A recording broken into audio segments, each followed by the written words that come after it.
source for the video game news that you need to know about for this week. This week we got a special episode. We're going over E3 content, but before I get to that, I got to introduce my co-hosts. Starting off with Ben. What's going on, man? How you doing this week? Very good. Went on a hike today. Feeling great. Excellent. I went on a hike yesterday. Dope. Nice. Me too. Well, kind of. I took a lot of steps. My work is making me do this. Everyone do 7,500 steps every day for 21 straight days. Hey, y'all lucky y'all can walk. I'm still nursing this ankle injury from jumping off the truck. Oh no, Cole, how you doing this week, man? Besides ankle, Yeah, dude, doing good. The hot weather's coming in. It's going to be 99 degrees next week here in Georgia. Alfredo, I know you're going to be feeling it up there. I was feeling it today. I'm ready for summer games. Taylor, how's your week been, bro? I haven't been hiking, but I've been biking 5 miles to work every day. Oh, But it's been good. It's been 5 great. miles? 5 miles. It used to be Every single day? every day except for like Wednesdays when I have the company van. But I've been Nice. used to be before my company got bought out a five minute walk from my house, and then they moved out of the city into the county. So, but I still want a bike, and there's a bike trail from my house to my place of employment. So I'm jealous because I take 5 steps to my office to work every day. I need the cardio. I need it. But Alfredo, how you doing this week, man? I am doing great. Duke of Education is still here. I'm still not dead this goddamn game. And it's taken over my life. I want it to be over, but I have students to educate, so here we are. I hope you're in the end game at least. I really don't know, honestly. Have things taken a drastic change? That's all I'll say. Yes, but Okay. they also did this thing recently. I was playing it for a couple hours today, and they did this thing where they were like, it's coming not to an end, but you might want to think about who you want to be with at the end. And I was like, oh, maybe I'm almost done. So, we'll see. We'll see. We'll see. Anyways, besides that, I know you've been playing Fire Emblem, but what has everybody been playing this week? I'll go first since I was already talking about it. Yeah, I've been playing that Fire Emblem. Like I said, almost done. I'm about 55 hours in, 56 hours in, and I think I'm almost done the Blue Lions path. And I am not going to be replaying another path, at least for a couple years, because Fire Emblem Three Houses does have 3 different paths you can take, technically 4, but we're not going into that. But yeah, I'm having a lot of fun with the game still. The more I get into it, the more I see, okay, there's a lot of repetitiveness in the game. And it's just, after a while, I'm kind of in the end game, toward the end, I think, where it's starting to, where there's an anime and there starts to be filler episodes when you're kind of like, okay, this is happening, but let's get back to the overarching plot and what's happening, and it's not that interesting. That's kind of where I am in this game right now. So I'm hoping it's gonna get back into, the meat, the story that sucked me in the beginning of the game. But I am having fun with all of the strategy that comes with that. But aside from that, I've been playing lots of Days Gone, which we will be saving. Well, I'll be saving my thoughts about that until we do our spoiler cast / review of that game in a couple weeks. So We stay have a tuned date for that, don't we? Yeah, we have a recording date, but we'll see when we release it. It'll be Right. early June though, so stay tuned in that. First coming, episode y'all. of Ben's Book Club. Yes. Yes. First game of Ben's Book Club, so stay tuned. And then aside from that, I've also been playing, and I was mad that I wasn't here last week because I couldn't talk about it. There's a new-ish game that came out called Hood, Outlaws, and Legends. Has anyone heard of this game? I've seen reviews of it. I haven't played it though. Okay, well, for those of you who don't know, it's basically Assassin's Creed multiplayer. So if you ever played Assassin's Creed Brotherhood or Assassin's Creed Unity, there used to be a multiplayer feature to it where basically it's PvP, where you're all different types of assassins. You try to blend in the crowds, and you're trying to assassinate each other, basically, and be the best assassin. That's basically what this game is. This game is, with a twist, actually. This game is your Robin Hood and his band of thieves, and you are all trying to break into a castle, essentially, steal this treasure within, and extract that treasure into your boat, and then you can get the treasure, decide how you want to keep it for yourself or give it to the people. And depending on how you distribute that money determines like the weapons that are available for you in your hideout, the skills that you can unlock, things like that. So there's a ranger, there's an assassin, there's melee brawler, and then there's kind of like this healer class, basically. And they're promising they actually tease some other classes, a swordswoman that is going to be the first like DLC to this game. So basically this game is that you're trying to break in, but the twist is that at the same time, another team of assassins of 4 other players are trying to do the same exact thing. So both of you are trying to get the treasure and extract it so that you can get the money for yourselves, basically. So you're trying to assassinate each other while trying to assassinate these NPCs and stuff like that. So it's like PvPvE, basically.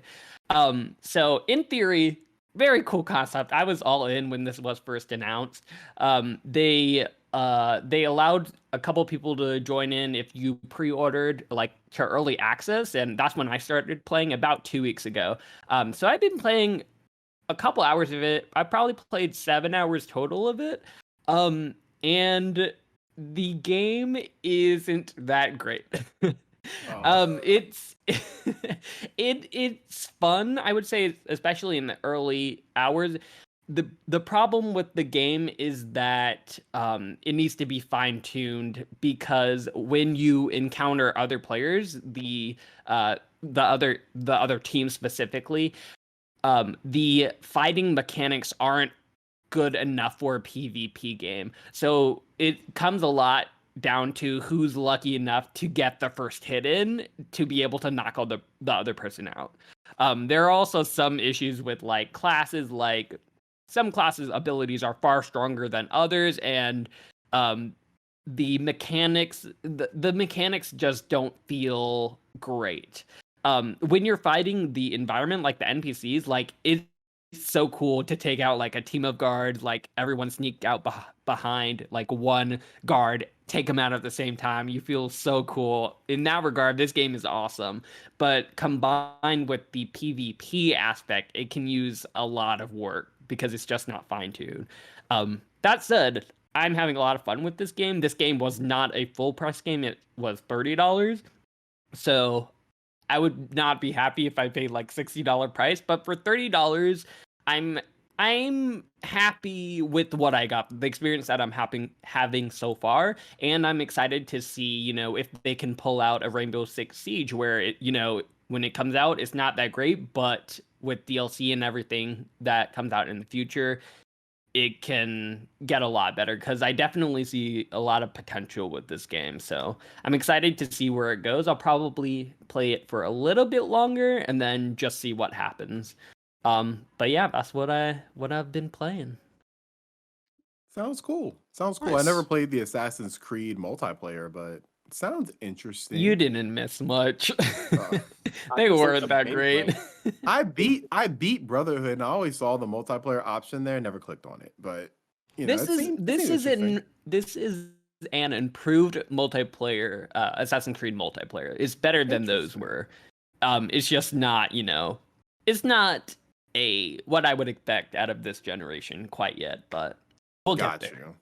Yeah. Okay. We'll keep an eye on that game. Look for any updates. Like you said, a Rainbow Six Siege didn't launch, you know, as a great multiplayer game. It turned into that. So Well, anything's same Yeah. thing with For Honor. For Honor had a good ramp up, you know. Mhm. Yeah. I This looks forgot cool, about though. that game. Yeah, this looks awesome. I don't know how I've never heard of this, but it looks really cool. Yeah, if you're a For Honor fan, you'll probably like this game, because I see a lot of similarities with it. It just adds on, you know, that extra element of NPCs and guards that you have to watch out for. Yeah. It's a very, very cool concept. Lots of cool concepts that seem to be half baked coming out of Focus Home Interactive lately. They're an interesting one to watch for that reason, but I have not played many of these games that at first I'm like, ooh, that seems really good, but then it's like Focus Home, and it's gonna be rough around the edges, but I guess that's the price you pay for creativity. Yeah, exactly. Yeah. Well, dope. Good to hear. I guess we'll go to you, Ben. What you been playing this week? Back into Returnal, and I'm warming up to the game again. I beat the second boss. Finally, didn't take me too many more tries. I had like a full week of time off from the game, and then I came back and beat the boss in 2 tries or so. And I'm definitely warming back up to this game just because I'm obviously aware of like you don't have to go run through every biome to get to the later stages, and because of that, there's some design decisions there that are, make it easier for the people who are tiring of the really long runs. So I didn't realize that was going to be the case necessarily. I had a suspicion that was going to be the case, but I was kind of thinking when I was going through the second boss, dying at the end of the second biome, like, oh my god, I cannot do this with a third biome. So I'm glad that you don't have to, and you can kind of pick and choose your battles there. Again, always judging risk and reward, something the game is really good at. I've been like kind of disappointed by the way that a lot of people have seemed to have cooled on the game recently. The initial reactions of it were so hot, and then people really sat down to play with it and realized just how hard it is. And it seems like a lot of the people who would knuckle down for Dark Souls are not knuckling down for Returnal just because of the restart nature of the game. Dark Souls is somehow more forgiving than Returnal is. Yeah, I would agree. Like somehow Dark Souls, I wouldn't say it's easier than I wouldn't say Dark Souls is easier than it, but Dark Souls is more forgiving. It's because of the checkpoint system that they have. Yeah. They allow you to, here's a big boss, but it's okay if you die, even though you'll lose all your stuff. All your stuff will be right outside the boss door, and you won't be too far from the boss, too. Well, hey, could you guys imagine if every time you die in Dark Souls, you had to restart? No one would be playing that game. Nope. That's what the first level feels like, though. It does. Yeah. Hey, so let me ask you this: is the next biome? Does it feel refreshing? Because I've probably played 5 hours. I still haven't beat the first biome yet. So am I gonna feel like, I don't know? I always feel like in a game when I get to a new biome, it's like, man, cool. It just feels nice to see different scenery. Or is it just gonna be the same thing, just a different color palette? I feel like it's more so the latter for me, at least. Oh God, please don't tell me that. I disagree. I think the first biome plays a lot with layered levels. The second biome is very spread out and wide, and the third biome, because of gameplay reasons, feels fundamentally different the way you're traversing around it. At least how much I played. I have not beaten the third boss or anything, gotten through that biome all the way. You make a good point. Sorry, go ahead. Oh, I was just gonna say, I think because the third one, no spoilers, but the third biome in Returnal feels like industrious. So it's like it's like kind of boring in that it's like gray. It feels like more mechanical in nature, which isn't like super Metroid exciting Prime. for me. The third one reminds me of Metroid Prime in a way, like how that game looks. Like it gives me that vibe. It's a good game. It's a very, very, very good game. It just has very significant problems that make it very hard to get through certain runs initially. But after you beat the second biome, the game changes. But Ben made a point that I haven't heard many people talk about the verticality of the first stage. When I first started playing, it reminded me of that Destiny first raid, if y'all ever did that, when it was like all platforming and stuff. And I was like, man, this is cool. I didn't really expect much platforming in this game and like exploration, but like when I first played the game for like the first 3 hours, I was kind of like hopping around to the different levels, and I was really liking it. Let me ask you this one more question: do you get a double jump? No. Gosh, But you get a very cool device that I don't want to spoil. Yeah, Oh, you do man. get something cool, but It no, is Yeah, double jump. you So get bad. something cool. So there is a lot of things to work towards. Okay. So I'd say keep at it. Still a great game to me. Just has very significant flaws. if only they were working on some sort of auto-saving system, which apparently they Oh, are, are they? but I think that Yeah. comes next week. I think it comes out next week. I haven't heard a date for it. I've heard that they're working on it, but I also heard there was an article actually on IGN, basically from the developers on Housemarque, saying that they're working on it, but because of the way that the game is structured, code-wise, it is extremely hard for them to implement. So I don't know when exactly it's gonna come, but You know fingers what? I heard crossed. there's a patch coming next week. My bad. There's a patch coming next week. But Yeah, I can attest to the save thing being hard to staple on to a game if you did not prepare the game to have a save system from the get-go. It's a very hard thing to tack on to a game after the fact because of how many things it has to be aware of and the state that they have to be in across many different regions of the game. Like, say I go through 5 biomes and I'm collecting certain things and I'm leaving certain things in other areas. I'm clearing through some rooms and not others. What kind of NPCs need to spawn there? All this kind of stuff. All of that needs to be accounted for in a save system in a game like Returnal. So if they don't have a centralized way to track all of that, then they're starting from square one. It's harder. It's harder than adding a save system from the get-go for sure. Not to mention, I imagine they're trying to do all that in a way that people also cannot exploit the save system, and Totally. what's weird is they need to copy what 2K did. Because 2K, when you're in an offline game, what you can do is say save game and quit. So it literally lets you just save and you just come when you come back, you can you can turn your PS4 or 5 off and just come back in and get to the same run. But should same this be like game. a system-wide thing that like almost like the Xbox Quick Resume? Like, couldn't this be something that Sony Oh, could do? Like state and then If this was on Xbox, this would not be a problem. Yeah. This is exclusively a PlayStation 5 issue. Like if this was on Xbox and had quick resume, it would just your run would be saved on quick resume. It's literally the fact that PlayStation doesn't have that. can't wait for that. If it comes. I know Sony too well. But anything else you've been playing, Ben? Not to speak of, playing more Planescape Torment, but not a ton this week, and I haven't beaten it yet, so I don't have any revised thoughts. Got you. Keep us updated on that. I might actually check that game out because when you were describing it last week, I was like, that seems right up my alley. So Yeah, it's dope. I did do a bit more reading on it, like how it was received at the time. It is a very, very wordy game, but I think it earns that because the writing's awesome. You can be wordy as long as the writing's really good. Yeah. So Cole, what you been playing this week, man? I have been playing Rocket League. I got Surprise. I know I've said a lot about this game, but I want to give you a quick update because I had a big monumental thing that happened this week. I did not get champion yet, which I'm still working towards. It'll probably be 2 years from now, podcast number 200 and something. But anyway, so when you log on Rocket League at night, there is a tournament that is live every night. And there's a 9 o'clock threes tournament and like a 12 o'clock threes tournament.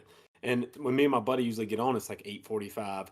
And if there's a tournament, usually if it pans out to where, hey, there's a tournament starting in the next 1 minute. If we get on like 8:57, then I'll just sync up for the tournament. And it's threes tournament, so it's me and him, and we get a random partner. The last few times we've done it, we've probably played 25 times over the past few months, these tournaments, and we've never won. We've never gotten to the semifinals. But we usually get toxic teammates who wound up getting mad at us like 2 games in, and it's just a disaster. But this time we had a good teammate. He held his own, and he was falling in rotation with us and everything. We got to the semifinals game. We got destroyed like 6-0. So we're like, dang it, man. And this is like, so I want to say that I don't know how many people are in the tournament. I can't remember, but I want to say there was like 3 rounds. They're single games. You win the game. You go to the next game. Go to the next game, and I think there's 3 games before the semifinals. So I don't know if anybody is really good at math, what kind of bracket that would be. But anyway, so we get to the semifinals game, and those games are best of 3. So we lost the first game 6-0. So we figure, these guys are really good. Like they were doing crap that I can't even get close to doing. So the next game, for whatever reason, we came out the gate, we got a lucky goal, and we went on a run, and we beat them like 5-2. So then we take it to game 3. Go to game 3, we blow them out. We beat them like 7-1.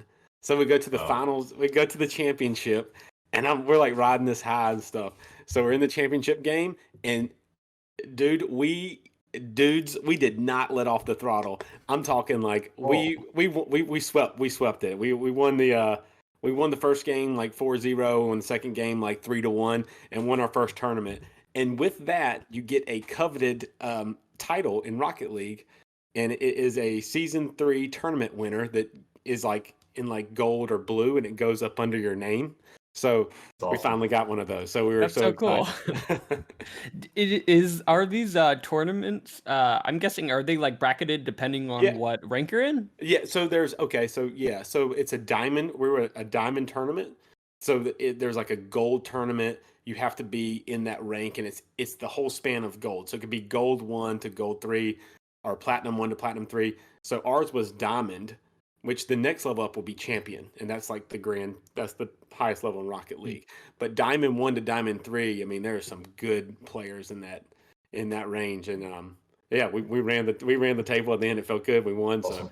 So huge accomplishment in Rocket League this week. The other game I've been playing just for a few minutes, I played it right before the podcast, was Knockout City, the dodgeball game, and we kind of chatted about this before, but I'll just say again, like I was kind of interested in it. I saw Kind of Funny. They had posted a video that said it was really good or whatever. And then I hopped on on Reddit and a message board. I think it was Reset Era. So people were raving about it. So I was like, all right, I'm gonna try this out. It feels really good. It feels like kind of like Fortnite. You got a glider. The controls feel incredible. It's almost like cell shaded. Animation style's cool. But I want to play more. So there's only you can basically L2 catches the dodgeball, and then R2 throws it. You can do a quick throw, or you can do a charge throw, like a crow hop throw in real life, So it's pretty cool. It kind of reminds me of Rocket League because the mechanics are really simple, but you can throw like curves and you can do all this stuff. And like when you get to an opponent, it's not like a shooter. It's like you kind of square up to them and you kind of hop around and you're just waiting for them to throw the ball, and then you just hit it and try to grab it. And then so you can't shoot at them because you don't have a ball. Balls don't respawn or anything. There's only like 5 or 6 balls on the court. But it would be really fun with friends, I think. But like any game, I mean, when you play with friends, it's funner, but more fun. But yeah, it's funny that you're really taking to this one too, because it's another like cartoony, over the top reimagining of a real sport. Yeah. Exactly. What are you talking about, Ben? It's as real as it gets. Rocket League 2. Basically. Yeah. I'm also gonna play it tomorrow. Like you told me it's a free trial, right? Oh yeah. So Xbox Game Pass, it's free. On PS5, PS4, there's a 10-day free trial version for the next 10 days. Nice. Cool. I'm gonna redeem that tomorrow. That sounds fun. Yeah. And Taylor, what's been going on? What you been playing this week? Oh my god! Compared to everyone else, the most boring thing in the world. I played 5 minutes of Earthbound.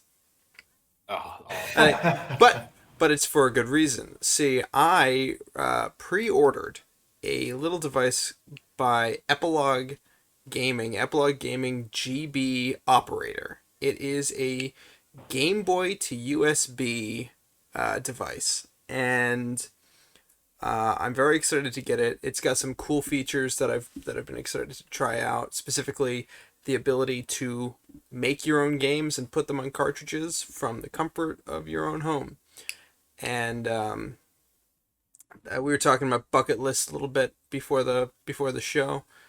One of my bucket list items is I want to make a video game.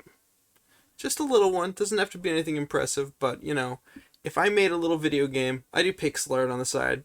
make some pixel art, code it a little bit, make a little thing, put it on a little cartridge, put it in my Game Boy, and say, I made that, I can die. Happy? Wait. So how exactly does this device work? So basically, it can take anything like a game that you make in Unity, for example, Sure. or something like that, and you can just put it on a Game Boy. No, I'm not 100% sure yet. I know for a fact that the main reason I bought it is you can just plug in your Game Boy games and play them on your computer. That's the main reason about it. I've got so many Game Boy games. I've got like 20 in front of me. I don't even know what they are. But I've got so many of them. I was like, you know what? It would be great if I could play them on my computer. You can save them to your computer. The save files can be backed up on your computer. You can edit save files, so Pokemon can be made a little bit more interesting with some of the special events that never got released. There's a lot of stuff you can do, and why I played a little bit of Earthbound is because what I'd like to do is play Mother 3, which I got from my retro game dealer. My dealer I meet in the parking lot of Target for retro video games. He gave me for Christmas a Mother 3 English translation cartridge, and Oh, that's cool. perfectly legally, and I'm just excited to play it a little bit on my computer. I think that's the best place for me to play it. I haven't touched it yet since I got it, and I'm just waiting for this Epilogue game thing. And unfortunately, it got delayed a month. It was supposed to be here in April, and they say they're going to ship it at the end of May. So in a couple days, hopefully, it'll be shipped. Or else I'm at $60. So, But basically, I say again. Sorry, go ahead. I was just gonna say, all I want to do is put together a little Game Boy looking game at the end of my day, and die happy. I have a question. Yeah, Have Yeah. y'all ever seen Recess? the show Yeah. Recess. Chorus. So when you said a guy who sells you cartridges, I'm thinking of this dude. Hold on, let me see if I can, you're the dude with Oh, the I remember that guy. first thought. I'm like, this dude has the trench coat. He has the Game Boy Yeah, cartridge. yeah, yeah. Trench Well, coat. You know what? Was funny story. First time I met him was so weird. So I was at work one day. I used to work at a coffee shop. 5 o'clock in the morning. I woke up super early for that job. And I got in, drinking my first cup of coffee. I was smoking a cigarette. I used to smoke. I'm sorry. And some kids come walking by me. The coffee shop was not too far from the high school. These kids were wearing Atari t-shirts. And I'm like, I own an SNES, an NES, I own everything. I don't have an Atari 2600. It should be something I own if I'm going to collect games. So I went on Craigslist. The second thing on Craigslist was an Atari 2600 with like 200 games for $200. I'm like, I'm all in.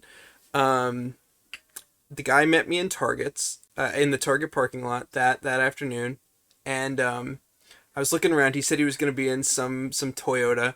I'm looking around. I see a guy standing out weirdly by his Toyota, far, far, far away from the parking lot, far from the store entrance. I walk over, and he goes, "Taylor?" And I was freaked out at this point because you don't share your names on Craigslist, just your info. And I was like, "Yeah," and he's like, "Oh no, that's me. My name's Taylor." And I was like, "Oh, so's mine." Perfect. And we got along swimmingly, and yeah, That's incredible. It's hilarious. Oh, good. Sorry. So that's That my is little. hilarious. That's what I've been playing this week. So That's dope. I was gonna ask what you plan to make your Game Boy game on, because I don't think you could make it on any modern engine, because the Game Boy cartridges, and they're- the max storage they support is like 8 megabytes, right? I have I don't know what I make it on. But I have a Game Boy RPG. I've got the Game Boy RPG Maker. Okay, yeah. So make something on that. and upload a bunch of assets to it. Probably exports it in a small enough file size that, Yeah. that the Game Boy cartridge can read it. Yeah. That's great. So, fingers crossed I can make something. That's end of the year. Come back to me in December, and we'll see what I got. We'll hold you Cool. to it. Better. I'll hold you to it. That's dope. And for me, today's been kind of a tame week. I've been really busy, but I got started on Days Gone. A lot of thoughts on this game, but we'll get to it when we get to it. Don't Obviously, let off Spider-Man. the steam on it. Yeah, It's doesn't a it- long game. Doesn't it I feel thought like I a was good, done like last week. Nope. it feels like That's a what I've good heard. summer game. It feels like a good Yeah. summer game. Yeah, I will get to it. We'll get to it in June, Yeah. but I'm playing that, and then trying to plot on Spider-Man still. I know that game in and out, so I know I'm about 4-5 hours away from platinuming it. So can't wait for that. And that's pretty much been my week. I also been playing randomly the GameCube Fire Emblem Nice. with Ike. I don't know if anybody's The familiar with OG? Fire Emblem. Yeah. Yeah. Well, it's not the OG is from like SNES. So this is kind of like 2006 era. So it was fun. It's been fun. So I've been playing that. I don't think I've ever played that one. My Yeah, first one was I- Awakening. All right, back by popular demand and technical difficulties. So, E3 for some reason feels like it's so far away, but it really isn't. It's right around the corner, and it technically starts on the 26th. So, first, we're going to go through some of our E3 predictions. So I guess I'll start things off. I'll just say one, just put it out there, put it in the ether, and then we'll move on. Are we all in the same box format? So it's me, then it's Alfredo, then it's Taylor, then it's Cole, then it's Ben. It's different for everybody. Yeah.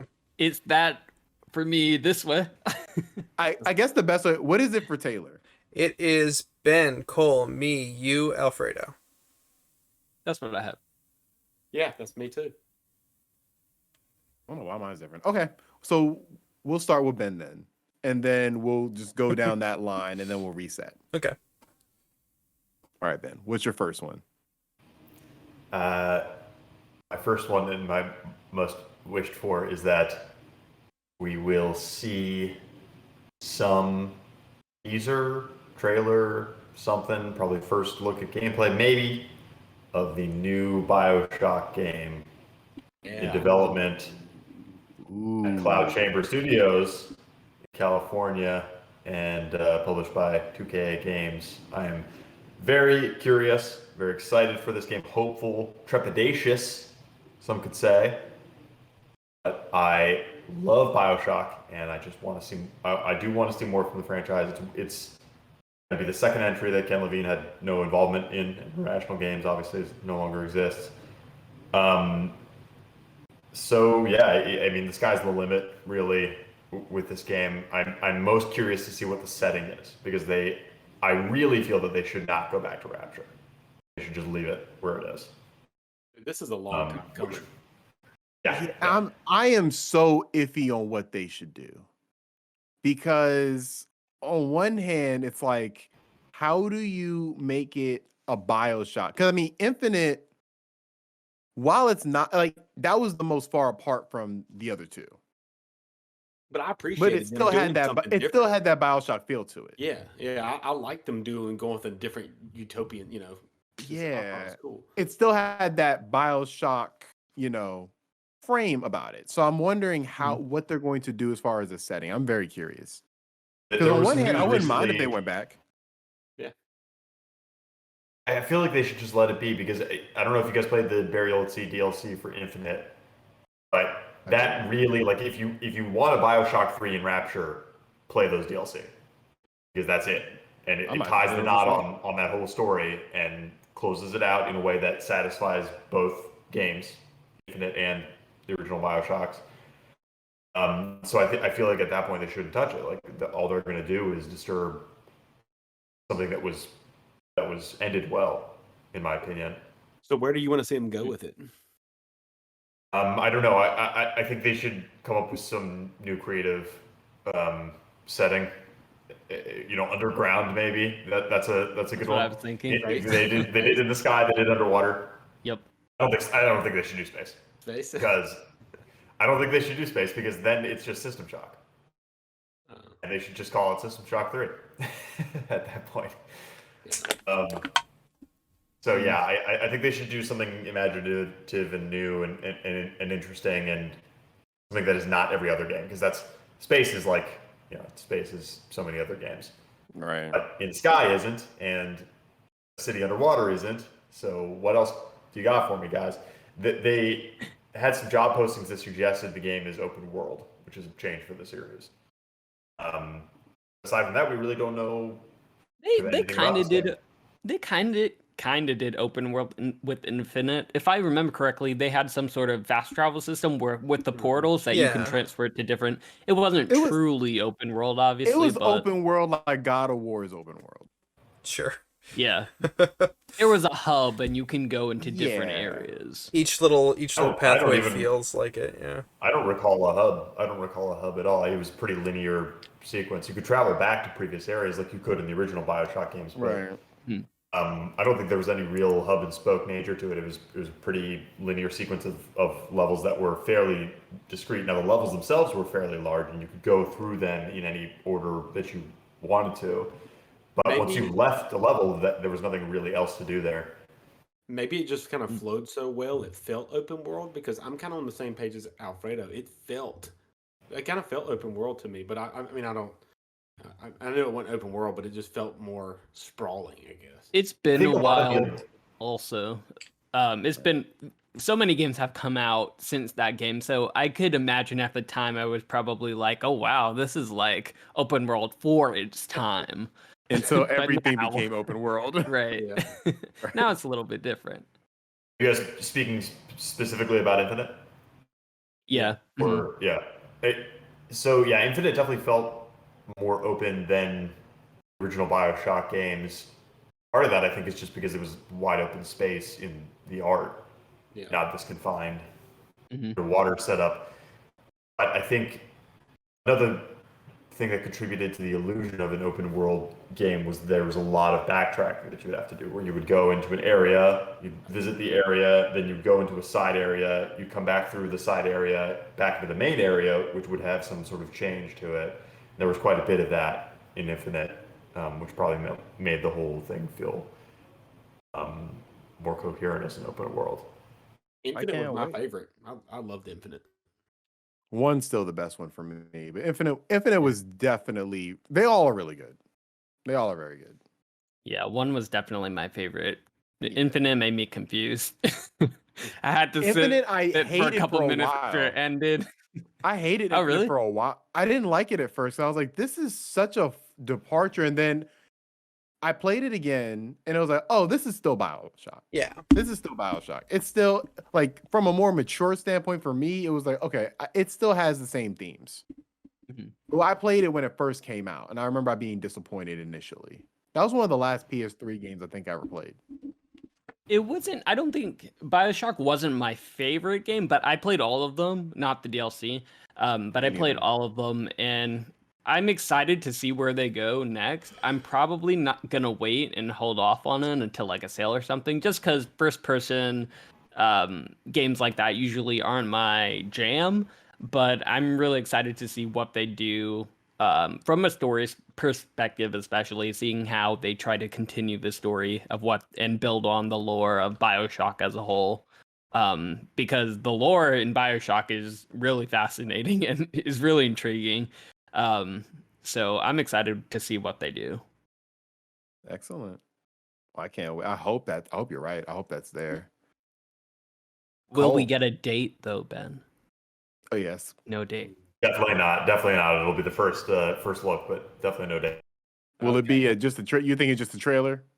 Gameplay, just a Yeah, CGI? most likely thing is just a trailer, maybe a sprinkling of gameplay or something that suggests the gameplay, like the original BioShock trailers, where it was like it shifted to a first-person view and you got Right. a sense of what the gameplay was going to be like, but it wasn't actual gameplay.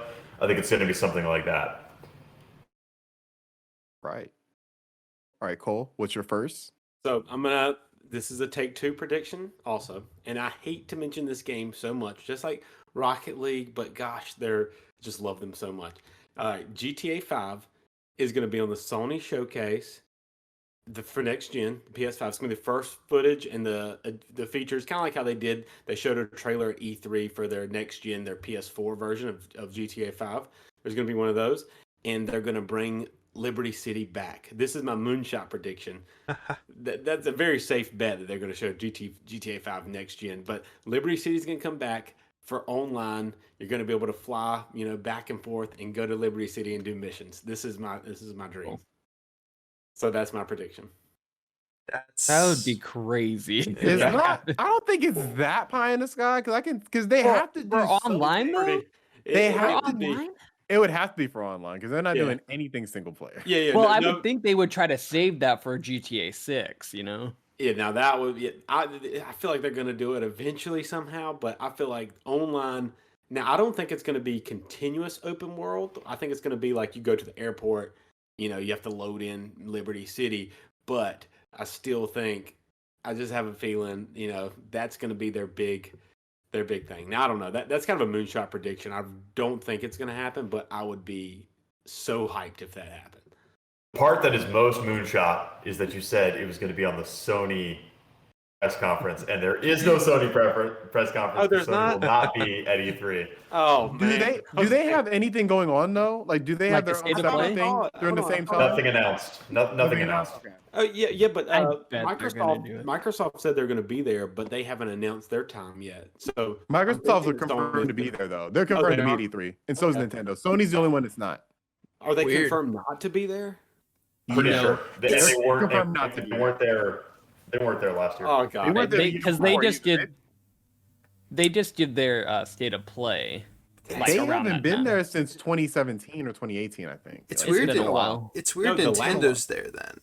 Like Yeah. Nintendo left, Sony left, and then Nintendo's back. It's weird. Okay, we'll just switch mine to Xbox. It's going to be an Xbox. It's going to be an Xbox exclusive. It's gonna be there. It's going to be Xbox content. No, I think Sony already has a deal with GTA 5 that online is going to be free for a certain amount of months. Well, they can still announce it because Take-Two has a press conference, I believe. Like Do they? Take-Two's confirmed to be there, so they can announce it during their press conference. They've never had a press conference before, so this would be new. If they should, I think they should. They're there. I saw they're one of the names that are on the website. So I don't know if they have a press conference per se, but they definitely have some sort of. They're announcing something there.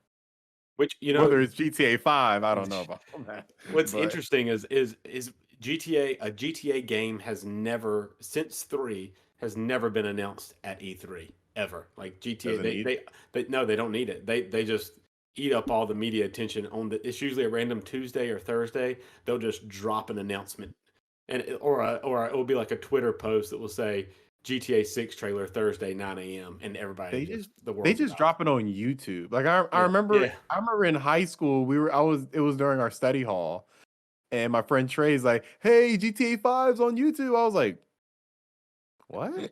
it was like a random in March. It was in March or something. I was like, "This is crazy." And it's just like it was the first thing we got at Los Santos, so they're just gonna drop that.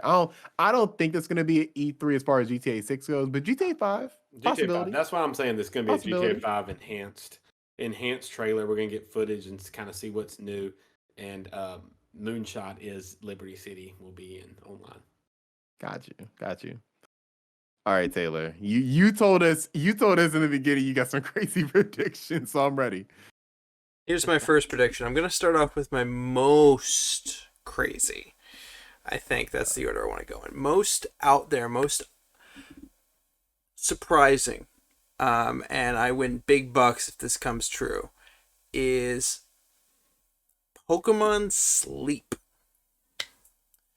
which Niantic and Pokemon announced with Nintendo in 2017. It would be Pokemon Go, but while you're sleeping. It's a sleep tracking app that I don't know anything about. No one knows anything about, but I can't find any information about it being dead. I can't find any information about it being canceled. And I'm thinking, what's the new Amazon Halo? The new their new health tracking app. Good I time. didn't know they had one. Yeah, it's Amazon, yeah.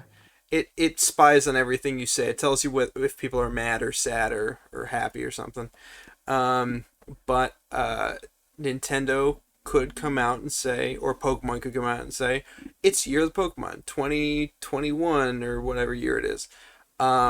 Year of the Pokemon. Here's this little device that you can stick under your pillow while you sleep. It makes Pikachu noises and it records your sleep habits and tells you how to improve them, and you level up, etc., etc. Pokemon Go, but for sleep. Could happen.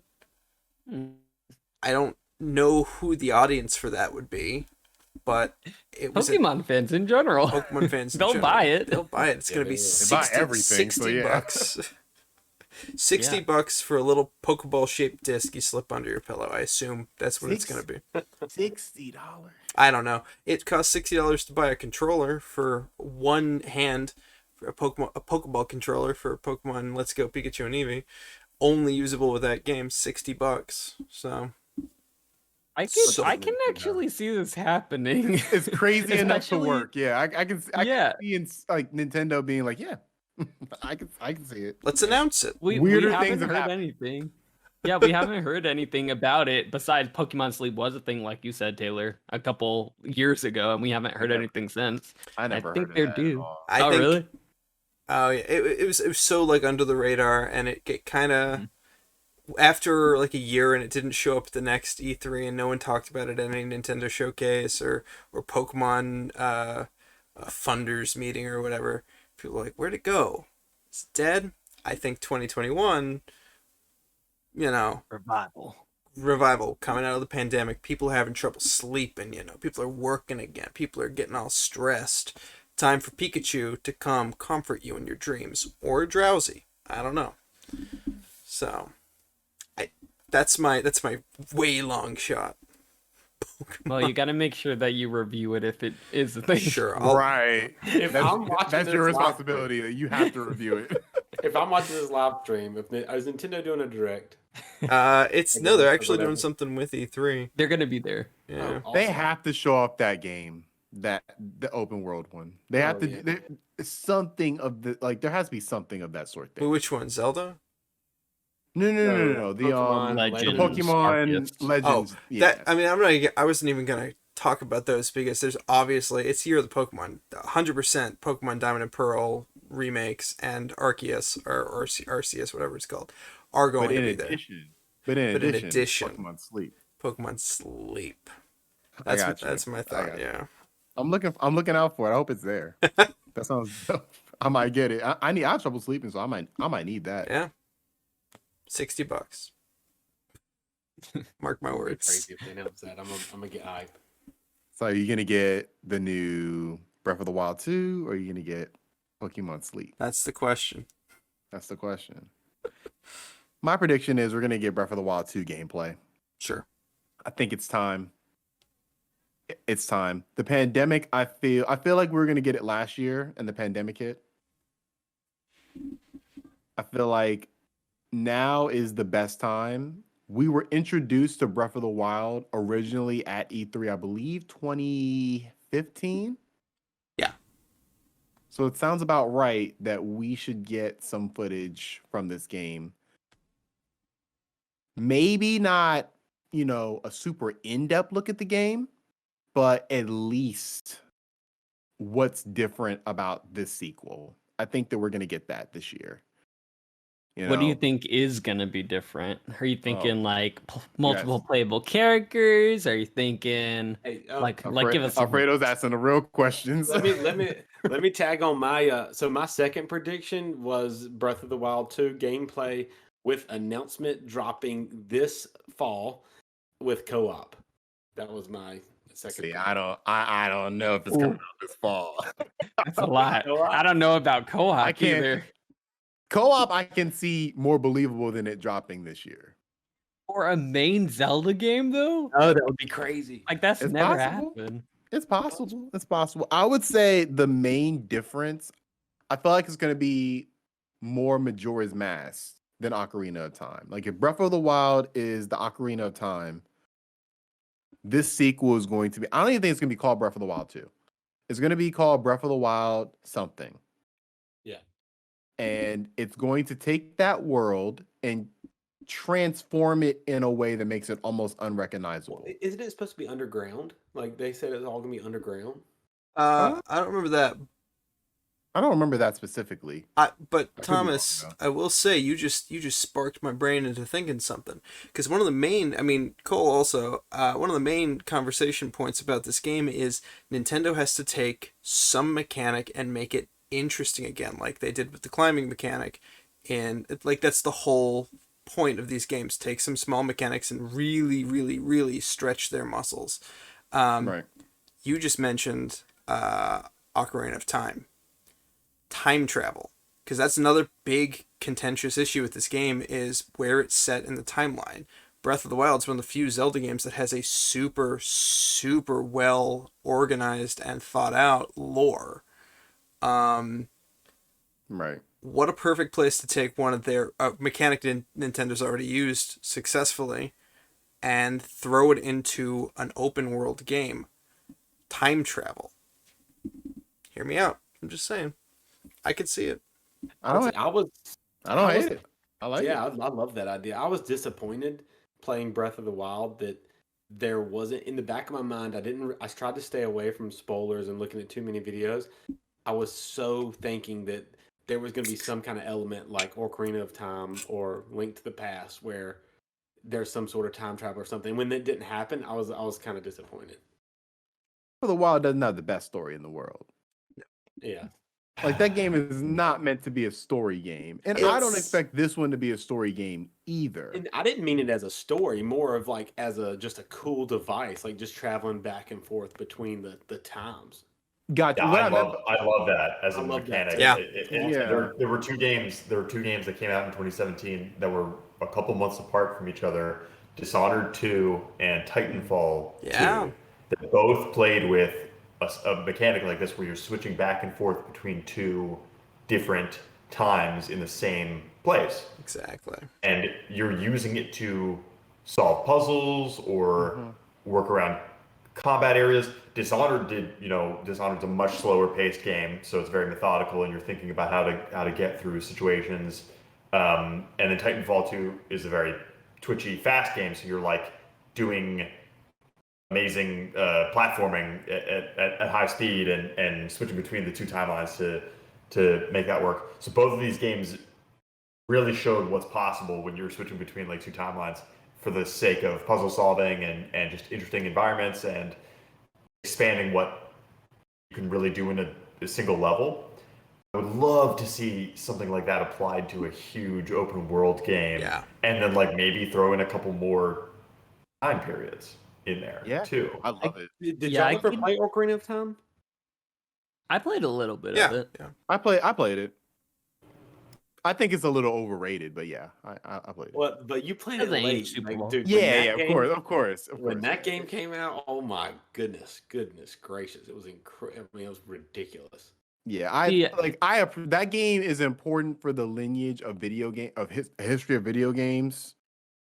You know, I don't think it stands up well No, yeah, it compared does. to the innovations that they've made to for it. sure. But when yeah, it- that game when is it super hit- important. At the time when it hit, though, it was just revolutionary. Absolutely. That's the thing. But it's kind of like GTA 3, like it didn't hold up that well. But when it came out and it hit, it was just game changing. Kind of bringing it back to the time kind of features of that we're proposing. I could see them doing something where it's more like Prince of Persia: Sands of Time-ish. That'd be cool. I just don't think that. I think Nintendo would be scared to dive too much into the timeline, specifically the Zelda series. The Zelda series is famous for having, all of those very confusing timelines. So if they did something like that, they would have to do something where they really think about, okay, this is here, this is here, this is here. We need to think about blending it. But- or they could just ignore it entirely and just say this is a cool game mechanic. I think you've already just explained it. Breath of the Wild already has a perfect balance of completely ignoring all the rest of the lore and also embracing it. So And the Well, I sequel think does that- too. The Age yeah. of what's that joint called? Age of of Calamity, is that what Calamity? it is? Oh, That has the a Hyrule really Warriors one. yeah, that has a really good story, which I'm mad is locked behind this horrible game to me. Like I hate that game. But the story aspect of it, I'm like, this is the best, like the story of Zelda has been presented. Like they're really delving deep into this aspect, this, I guess, because they're all kind of separated by what? Like they're all the Link is the same person technically, right? In all the timelines. who knows? It's very- Technically, Right. So it's like I think that this Age of Link in the Breath of the Wild timeline, at least, like, is my favorite. And I think that them doing the time travel mechanic for whatever Breath of the Wild 2 is going to be called, I think that's a really good like way to, from a gameplay perspective, change things up, but also just from a lore perspective, change things up as well. And it will probably make this version of, Link and Zelda feel more substantial than previous. Because it's never really been about the story with these Agree, games Yeah, I agree. It's always been about the adventure. Like it was like, and the gameplay. yeah, adventure and the gameplay. I mean, I've never felt it was about story either. going can back talk to about the it. going can back talk to the about it all co-op day. as well. I know you mentioned Cole that you said multiple co-op. I don't think they'll do it only because I just see it being a complete nightmare for Nintendo Online. Because Nintendo Online services is not that great. Well, I don't think it will be co-op, but I do think we might get multiple characters. I think we might get a playable Zelda Mhm. I'd be very happy with that. because this is She's the my I mean, main in Smash. obviously, Sheik, obviously, there's history there of Zelda being a more active, character. But I think this version of Zelda is the most what's the best way to put it? She's the Flushed most out? Yes, thank you. She's the most fleshed out they've ever made her. Like this iteration of her. And I'd love for them to She's way expand more of a upon that. character than Link is. She's way more of a character than Yes, Link absolutely. Oh. is. And that's actually why I think they won't make her a player character. Because Yeah. Link is silent so that he can be a player vessel, whereas Zelda's is now a very defined character as of the first Breath of the Wild, after all those cutscenes and backstory. Right. She probably has the most lines of anybody in the whole game. Very true. And even though there's not a lot of lines in that game to begin with. But I digress. Alfredo, what is your first? Now, okay, so this one is a two-parter because one relies on the other. So, and this is my wish list of what I hope is gonna happen. So, like we talked about a little bit earlier, I think that part one of this is I think Sony is going to do a state of play around the time of E3. Just because they've done it in the past. They did it last year, and I believe they've done it the year before that. So they always push out something so that, in the back of people's head, you're not like, hey, what's Sony doing? Sony's just like, hey, we're over here too. We got cool games coming up. So that's part one, state of play incoming around the time of E3. Part two is going to be within that state of play. This is my moonshot one. I think that they are finally going to do a reveal for The Last of Us 2 Factions multiplayer reveal. That's on my list. Because on this- my list. This is a long time coming. I've been waiting for it. I need this game in my life. And what makes me think is it's coming up is because, Last of Us came out a year ago. It was Factions was the multiplayer component that was supposed to come along with it, but it simply was not ready. Then around Outbreak Day, which is essentially The Last of Us has a specific day in game where, the zombies took over the world, and that's what Naughty Dog calls their Outbreak Day. I think it's sometime in September. And they were teasing, we have some really cool news around this time. September came and went, and they didn't anything cool other than like this limited edition t-shirt or whatever. It was something not cool. Anyway, so now I'm thinking, all right, it's been at least a year, we're due for an update. We haven't seen anything official in terms of gameplay. There's been some leaks where people have seen, some footage of that. But I think we're gonna get that gameplay. I think we're gonna get a release date as well. And I think not only will it have the factions component to it, but I think they're going to also have a multiplayer co-op, kind of like loose set of stories set in the world of The Last of Us that is entirely co-op. Very, very similar to what they did with Uncharted 2, that they have. That I talked a little bit with you guys a few weeks or a couple months ago. But yeah, Last of Us 2 factions with release date and state of play. That is my hope. I want to add something to it because it's on my list, and pretty much you basically spelled out everything I was going to say about it. Because yeah, like I feel like they're going to announce it during the state of play. I think it's going to be free to play.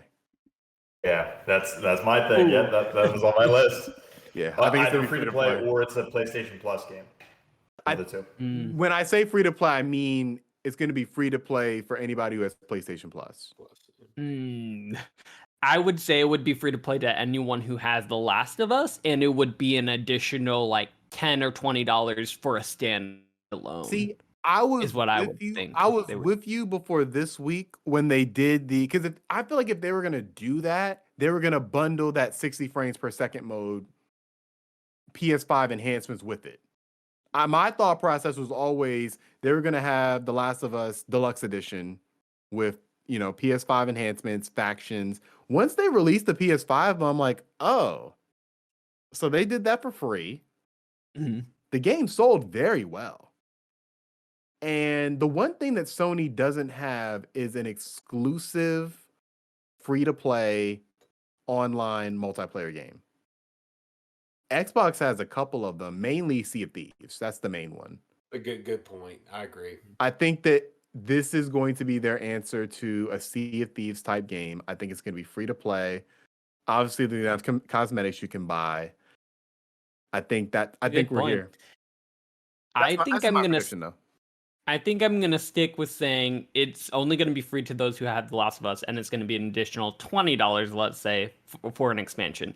But this is banking on the fact that they'll include that additional co-op stories in it. If it's just the factions mode, yeah, free to play, I can see that easily happening. But I really think they're gonna include a little something, a co-op campaign just so that they can justify you paying this additional $20 for this cool little campaign. But that is my hope. If it's free to play, hey, I won't complain about that either. I'm getting it free regardless because I have the game. Yeah. Are we thinking the format's going to be different? What'd you say, Cole? Is the format going to be different on this one as opposed to the first factions? I mean, what are people thinking as far as that goes? I think it's going to be exactly the same, only they're going to probably add in a mode for, they'll have zombies in it too, in addition to kind of like Hood, Outlaws and Legends, only much better, hopefully. And they're going to include that co-op campaign. I think that's what they're going to do. Everything else, probably the same. I wish they'd make it a battle royale. I feel like the gameplay of that leads so well into a battle royale. Because to me, it has some of the best third-person shooting combat. Period. Like it's up there with my favorite third-person shooters. I'll say that I really hope that they at least retain the basic gameplay mode of the first Factions, because Factions was a very unique multiplayer game. Oh, absolutely. Very unique survival, scrounging. They really injected the essence of the single-player Last of Us gameplay experience into the multiplayer, and it was still a compelling multiplayer game. So I hope that they don't lose that because they have other modes. But if they make it free to play and they're not worried about server health and player counts and that sort of thing, because there's just enough people playing it, and they add a few modes rather than just a single one or two, then yeah, I think a battle royale would be an obvious second. Yeah, I think Factions is the main key. That's what I want the most. Mm-hmm. I want there to be a battle royale mode, but if there's not, I'll be happy regardless. But if it's there, If it's there, I'm taking off of work for 2 weeks. Same. I It will be is. playing that game all the time, but that is my number one hope out of the C3. All right. Yeah, And I yeah. guess we can go around one more time for the sake of time. So Ben, what's your last prediction? No, I didn't have it written down, so now I'm spacing. You might have to go. You might have to go. Pick Oh, one. no. How could I forget? Starfield. Finally.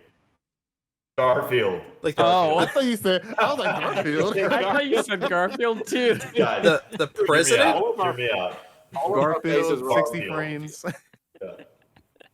It was perfect. I want to go back and watch that was all of our faces. Starfield. Bethesda Game Studios' upcoming game, Starfield. We will see the full Fallout 4 treatment. It's going to be gameplay. It's going to be revealed, the whole damn thing, top to bottom, soup to nuts, coming out this November, exclusive to Xbox Game Pass. You think And they're gonna put it Xbox out One so X. close to because isn't Series X. Halo supposed Oh, to that's come true. out around Yeah, that time that's though? true. Here's the thing. Are we sure? Are we sure about Halo coming out this year? I haven't We're heard not. ever since they delayed it. I haven't heard a peep. I've only heard rumors. I would delay and I'd put out whichever one's ready. If I was Microsoft Studios, I'd say, look, Bethesda's ready, put it Starfield. If not, And to not- me, definitely I not would the say vote. the odds are that Starfield's probably more ready than Halo. If Yeah. I were to just gauge of what I've heard. So I mean, yeah, they could do what Sony did. Ghost came out 1 month after The Last of Us, so they could do the same thing with these games where The- Starfield comes out in November, Halo December. well, the something one like thing that. that's interesting is obviously there are two different types of games. Yeah. But the main thing is neither game is going to be relying on sales. They're going to be relying on player It's a count. Game Pass. Mhm. Game Pass. Someone to feed the Game Pass machine. Right. Yeah, that's kind of the thing that I'm thinking. Now, I don't know if it would be a good strategy for Microsoft to release these two blockbusters right next to each other like that. But I don't know that it's necessarily a bad strategy just because of what you're saying, Thomas. I mean, I don't know what the overlap is between the diehard Starfield people and the diehard Right. Halo people is. Mhm. I guess for me, as a proud Xbox Series X owner, there's no definitive like Series X game that is a next gen like exclusive right now. So yeah, they need to release as many as they possibly can as soon as possible. They do not need and obviously you want the games to be completely as bug free as possible. So release them when ready. But yeah, I don't think they need to worry about spacing them out. I think that because I mean, they didn't have anything at launch, and the only thing we've gotten so far is the Medium. That's the only one I remember that is an exclusive Xbox Series X game. So yeah, I think that releasing both, like you said, I think you said November and December, right, Ben? November is my prediction. Yeah, I think that that's solid. I hope that's true. Me too. Yeah. But what do you think the game is gonna be, Ben? Like, what are you? Because we don't know anything about Starfield. We don't know if it's like a third person, first person. Like, what are you envisioning for Starfield to be once it's revealed? I think this is a wild guess. I think that Starfield is a space exploration colonization game where you are finding new planets, solving the problems of the locals in typical Fallout or Elder Scrolls fashion, and establishing and building, which Bethesda is so into now, building, crafting bases on each of these planets, and trying to expand your galactic colonies into the far reaches of the cosmos. That's what I think Starfield is. More or less agree with that. I think another aspect is you can be taking resources from each one of these planets as well. Mhm. But yeah, I think that more or less. Are you thinking it's going to be not open world in the same way that a Skyrim or a Fallout is because you're going to these different planets? I think you're going to have multiple discrete open worlds. So it won't be one single like just imagine the Todd Howard like zinger moment where it's like we decided, we did 76 and that was great. 4 times the detail or whatever he said there, and 3 times the map size. But we thought we could get more, blah blah blah blah blah. If we just took the map of Fallout 4 and we made another one and another one and another one and another one, and every planet is as big as Fallout 4 is. Like that's the crazy idea. But like, let's say you've got a whole star system. You go to a new star system, and it's got 5 to 7 planets in the star system, and each one of those is an open world. That's what I think. That hinges on one thing. It has to be next gen only. Yeah. Probably. That'll make a PS4 explode. And guys, all right, I just want to throw this in here. So imagine this. Imagine if something like, say, if No Man's Sky had a failed, right? If they didn't have the success story. But like Bethesda were to license the tech behind No Man's Sky, Hello Games, and they would buy that procedural generation. They could implement it into their games, or specifically Destiny. If Destiny could somehow implement like No Man's Sky, that traveling to the planets and the procedural generation, but somehow mesh that combat with that. Gosh, it would be it'd be awesome. The main reason, because I remember when No Man's Sky came out, the main issue I had with it was it seemed like it was just a randomly generated everything. Yeah. And there was no personality to each thing because everything was just random. Mm-hmm. And for a Bethesda game, nothing in there is random. Mm-hmm. Everything is placed, everything has meaning of where it is. Yeah. Every character is a different character, every NPC, I mean. So if they found some way to do that, that'd be cool. But I just think that they're gonna have a set amount of planets that you're visiting. Yeah, and I mean, like, take that and like layer that No Man's Sky, like Ben was saying, have the planet, and you have like your handcrafted areas, but like the exploration to explore out becomes procedurally generated. But you have like Destiny. You imagine like the good combat, and you had different little hives around that you could just drive out, and there was some kind of system. I think that would be unbelievable. I think so too. I think there is a lot of ways this game can go. I know it's not just going to be Skyrim in space. That's the one thing I know for sure. But it's just, how are they going to do it where it still keeps that Bethesda DNA?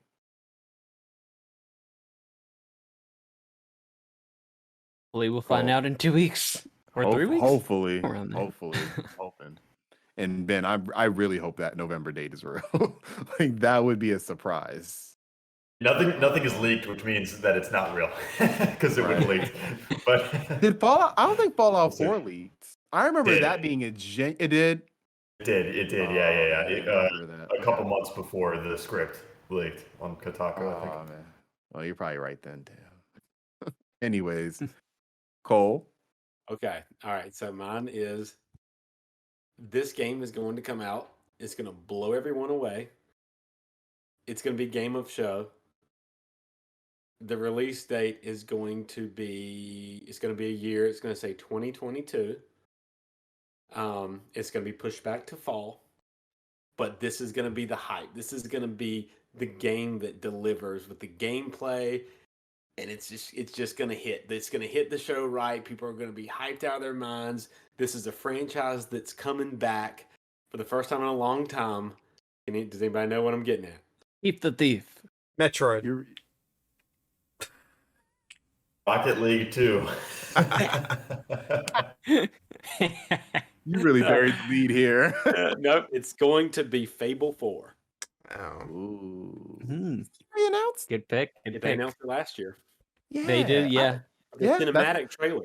So they're going to come out this time with gameplay, substantial gameplay, and I think it's going to blow people away. And it's a Microsoft exclusive, and they're going to put 2022, probably go back to fall, but I think it's going to be huge. I forgot that game existed. Who knows? I could be wrong. They had a whole CG trailer for it and everything. I never played Fable, so I had no emotion to it, but sounds interesting. I never played it either, to be honest. I just have a feeling that that's going to come out, and it's going to be. I knew how big it was, and I don't know. I have a good feeling about it. Yeah, I played That's a the good third prediction. one. I played the third one. I'm pretty sure I still have. Oh yeah, it's up here if you can see it. Yeah. I have the third one. I played the third one on PC a long time ago when it first came out. It was fun. I think I came to it a little bit late, like maybe 2 or 3 years after it had released. It was fun. I mean, if they could bring is essentially an open world. Well, there's kind of a lot of games like it now. Honestly, it's like it's an open world adventure game. You know, Well, but the It's not difference, it's not an RPG. yeah. Well, it is an RPG where you level up, but it was more of an adventure game than anything else. Like you're kind of like a third person, like not Fallout, but it's a world where like magical things exist, like orcs and like fairies, stuff like that. It sounds And you're very just like going through this un-Xbox. grand adventure. yeah. Hmm. Well, It the felt first one, on Xbox. the first one was popular for 2. You would start as a little boy and you grew up over time. And like I you would remember jump- that aspect. I always thought that was cool. Yeah. And did the world change over time, Alfredo? It's been a real long time, but I believe it changed. This game was popular because it took your decisions into effect, That's right. and it big was in- one of the first games that did that. Like your choices have consequences. Like that was one of the big things about it. So, and depending on what you chose, depended like what happened in the story. So I Yeah, think so that the- was its main driving point. Exactly. So it was awesome because it was that on top of the fact that too it was just progression. I think the world slightly progressed. Your character got older and changed. So if they took all that, layered it on top of each other, and really fleshed out the world, it could be something really special. So my prediction is mainly, I think it's pretty obvious there's going to be gameplay there of that since it was announced last year, CG trailer. But my prediction is that it's gonna be great and people are gonna be really hyped. Like I think it's gonna be game of the show hands down. I think honestly, we haven't gotten a game like that in a long time. I would say Witcher Like, 3, or Cyberpunk. Yeah, yeah, I think Fable though is more like Witcher is more grounded and like gritty, Oh yeah. and Fable is more like whimsical, I would Like say. Like it's Pixar. more like yeah, it's more like an adventure, like more Yep. fun type of environment, which there hasn't been a game like that in a while, so it would be a breath of fresh air, that's for sure. It seems very similar to that Kenya Bridge of Spirits, at least in terms of Yeah. vibe. Yeah. Which is not my prediction, but I think that's going to be at E3 too. Yeah. That game, I'm really excited about that game. Oh yeah. So I'm interested. I think that one is probably the most likely to happen because they Yeah, already that's a did good tease pick. it last year, and that game's been in development for a very long time. So I think we should see gameplay of it this year. That's a good one. Hmm. Taylor, what else you got for me? All right. This comes from a very reputable source, a 4chan post in 2017. Wonder Woman video game. Allegedly, Warner Brothers Montreal has a Wonder Woman game in the works. This was rumored on 4chan in 2017. I don't buy it, but I just have this weird feeling because of how popular and how successful Marvel games have been recently. You've got Spider-Man, you got Miles Morales, you got the Marvel Avengers game. You got a bunch of good Marvel games coming out. Well, Debatable yeah, if that one's it's good. debatable, but it sold well. I could see Warner Brothers coming in saying, "Okay, we need something too." And we've done Batman's. Let me just throw out, I definitely think we're getting some information about Batman or Arkham, Court of Owls. Which Wait. Gotham WB Knights? Montreal actually, Gotham Knights is their new game. Yeah, Gotham Knights is coming out. It The got Wonder delayed. Woman actually, the Wonder Woman game would have to be the second game they're working on. but it could that's happen. true. It could That's true. Well, all right. I'm gonna change it now. Side course. Fact check. My dream. I guess I shouldn't have trusted a 4chan post from 2017. My dream is Metroid 4. I want a Metroid 4 trailer. Probably No, we need gameplay, Taylor. We need gameplay. we need We've gameplay. been waiting too long. We've been waiting I for need like 10 years. I need to hear that Metroid 4 is coming out, and the reason it took so long is because it has to be a Switch Pro exclusive. They announced it along with the Switch Pro announcement. Whoa. That would blow my mind, and it would make me very happy. Native 4K, 60 frames. All need the it. bells and whistles. I need it. I just want that. I just want Metroid 4. Just want Metroid 4. I feel like we're gonna be disappointed Yes. because Nintendo never gives us what we want, and that's what I want more than anything. But they're not gonna do it because they had to restart. They had to restart it. They Yeah. had to, I think what was that, like maybe a year and a half ago they restarted it. They hired So- storyboard artists. Or Yeah, something and like then that. and then COVID happened. Oh yeah, it's not happening. I know. See, I think I want that to be true more than anything. I love think that. out of your prediction, Taylor, I think we can take that Switch Pro exclusive and transfer that possibly to Breath of the Wild 2. I Sure, can see that sure. happening. There's gonna be Don't say that. I think Switch Pro and Switch Pro I think it exclusive might is gonna happen, be. honestly. Yeah, no, I buy that. I buy that 100%. I personally don't think that they're going to be any Switch Pro exclusives. I think it's just going to be like a PS Pro type of deal. Ideally, Ideally, yeah. but That would be the Nintendo biggest likes money. That would be the biggest disappointment of 2021 if it turns out to just be like a PS4 Pro. Well, here's the thing. I will say, remember, 3DS end of its life. The whole menagerie of 3DSs. You had the one with the touch D-pad, and that had exclusive games. You couldn't. Monster Hunter was one of them. You could. There was a Zelda one. You couldn't play some games on other Nintendo. So they it's something that's in their playbooks, and I'm wondering what their new, more business oriented strategy is going to be. I think it would be, Switch has been out for a couple years now.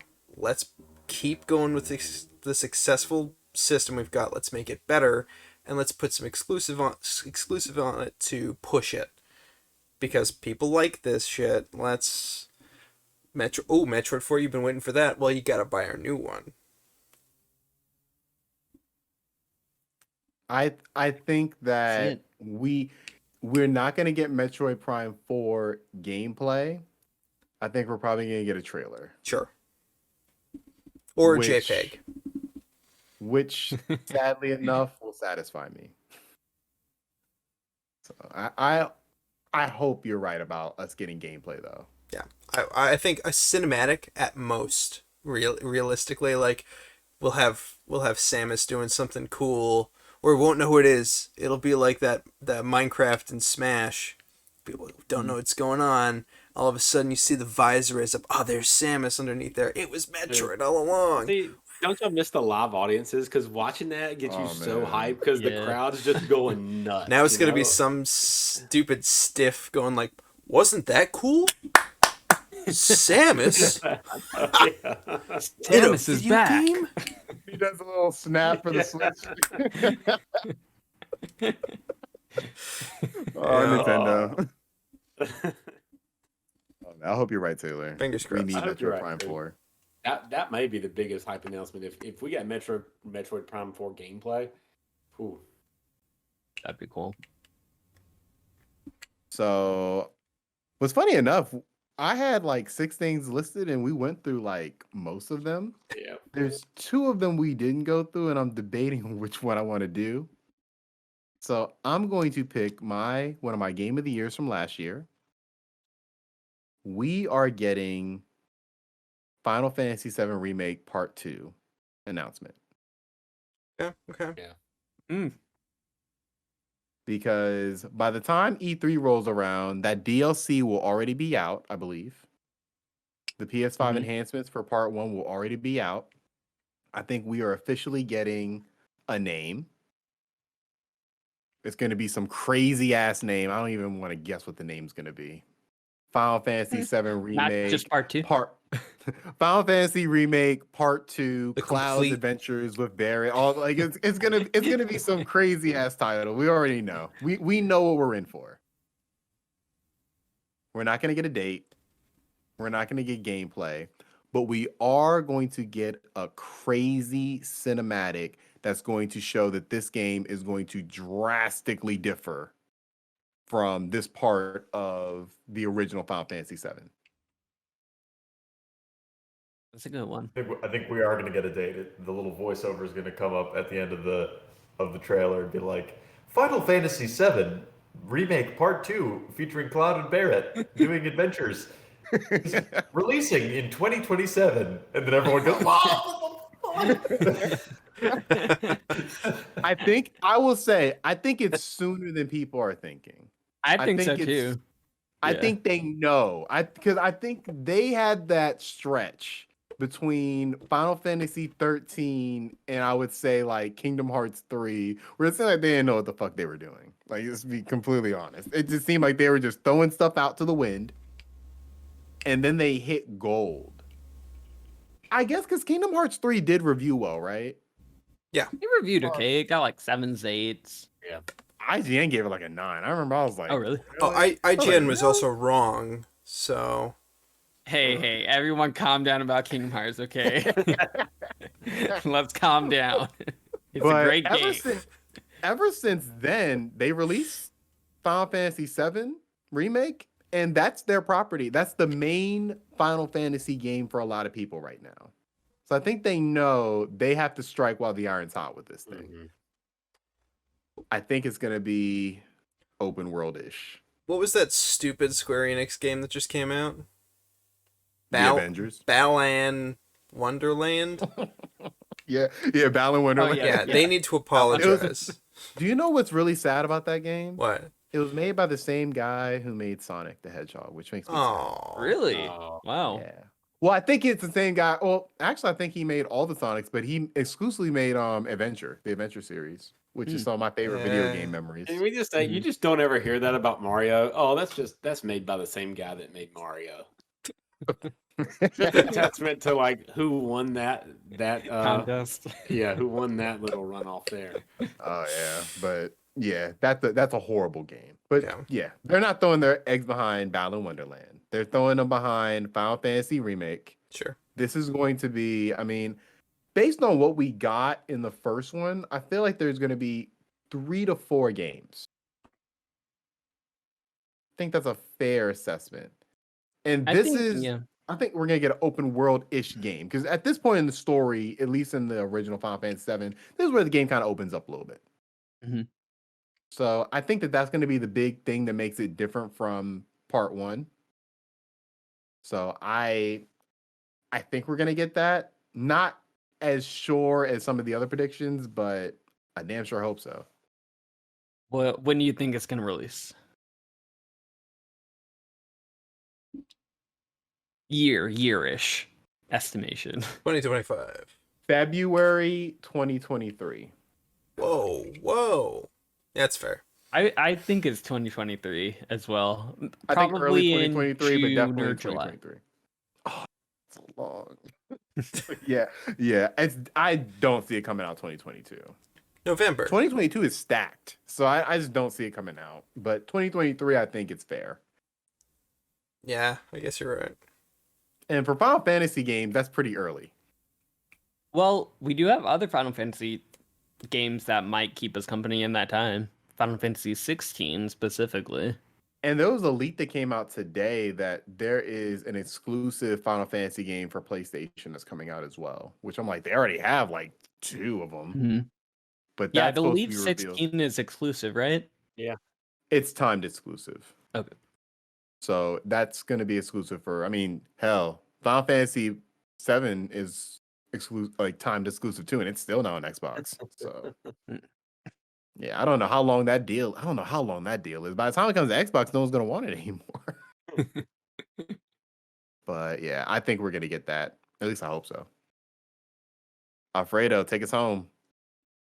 Okay. You all were laughing. You were all laughing. But 2021 E3 is going to be all about Kingdom Hearts 4. And it's probably actually not going to be Kingdom Hearts 4. It's probably going to be Kingdom Hearts, I don't know, some crazy title. 3.7, the 3.8. Yeah, Yes. 420 edition. And they're going to bring back all the characters I love. They're going to do very similar to what Taylor said with Metroid. With Samus reveal, they're going to have this game be super ominous. You won't know what's happening until, bam, you see Donald's outlined face against some shadows. And you're like, oh, Kingdom Hearts is back. Because it's been a while. I love Kingdom Hearts, obviously. Wow. Yeah, it's been a while since we had a Kingdom Hearts game. I feel like it's been like at least 2 years, maybe, or maybe it's just feel that way. It's been a while since I've gotten a mainline Kingdom Hearts game. It's not gonna be Kingdom Hearts 4, that's for sure, but it's gonna be like a subtitled Kingdom Hearts where we're gonna play. Honestly, it's hard to predict these things because it could be a prequel, it could be in the future, because Kingdom Hearts has done it all, and it is very complicated. What if Kingdom Hearts? I'm sorry, go ahead, Taylor. I was gonna say, what about Kingdom Hearts with Star Wars? Oh, I buy They, that. mhm, That gets me back in. I think that's a good point. I think that they would try to save that for Kingdom Hearts 4. Sure. But every single Kingdom Hearts has had, featured Disney worlds in it. So I think we're Pirates, going to get okay, stuff like, we're going to get Moana, because that's like old enough that they are able to develop things. It's been a while. We're going to get new worlds like Moana. We could potentially get some Star Wars in there. It could be the first Star Wars one, which would be really, really cool. I think that's what they need. They need that. Yeah. They need that. I mean, they're running thought- out of things, and I mean, going along with that, there's a chance that we could also get some sort of Marvel property in there as well. I'm a little more So iffy on that the one. possibilities are endless. I feel like Kevin Feige would never. Yeah. He's like, yo, your shit makes no sense at all, and I am the Hey, crazier king things of have everything happened. making sense in the world. I don't. Crazier things have happened. This is my Hail Mary. Here's my question to you about that. Because when those other Kingdom Hearts games were coming out, there were those supplemental consoles like the DS, 3DS, where these games could reside. And nobody had a problem with them because they were side games. There really But isn't they a console like weren't. that anymore. That's true, but I could definitely see them doing a Switch exclusive game. Okay. I can see that. Mhm. that. Yeah, you're right. They weren't side games because for some reason they all had main story content in them. Doesn't But- make any sense, but yes. But they came out in such a weird time in gaming where we did have like the DS. We did have they had they had a mobile game for God's sake. Mhm. It's just They have multiple mobile games. But I feel yeah, like I agree. they should, because I feel like you probably are going to do what you're saying. I feel like they should take like 5-6 years off. Like They would never do it because Kingdom Hearts is so financially stable for them. Like the fans will always buy out whatever. That's why they have a million different games. So going along with you said, Thomas, I think that they are going to. Let's just go ahead and say this next one is going to be Switch exclusive. That would be interesting. I feel like that would be that'd be really good for Nintendo. Yeah, Yeah. That's a system. And Disney. That's a system seller Yeah. for some people. they've had a 3DS exclusive one already. I And a forget which DS one exactly. exclusive, too. They had, Yeah, they had PSP. They had it all. every single Nintendo console. They've had a portable. They've had a game for it. Nah, think about it. Every portable I one. believe so, yeah. They're And definitely- PSP, for game- like They had one for everything. Game Boy. They had They're one sleeping for- around a little bit. They're dipping their toes in every pie. And then they can just put it in a 3.8 collection and get even more money. Oh, I thought 3 was supposed to be the end of this franchise and the end of me hearing about it and the No, end of the no, horrible no, trailers with it's the not. awful audio where Ben, the audio in the trailers is just music and voiceover and there's no sound effects in these fucking trailers and they're so cringy and I hate watching them. I thought it was supposed to be the end of all of that. Let me explain this to No. you. Kingdom Hearts is alive. Kingdom Hearts 3 was the end of the Xehanort saga. That's what it was the end of. So there's gonna be a. That's They not already gonna play Kingdom Hearts teased. anymore. They That's already so funny. teased a whole other like what's up next at the end with the teasers of Kingdom Hearts 3. So we know what next is coming. We just need to know what's actually gonna happen. I can't believe Which they is why got you we're to all say that. so excited.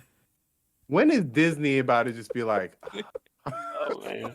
'Cause honestly, in Never. my opinion, I feel like the game would be a lot better if they didn't have to rely on the Disney stuff.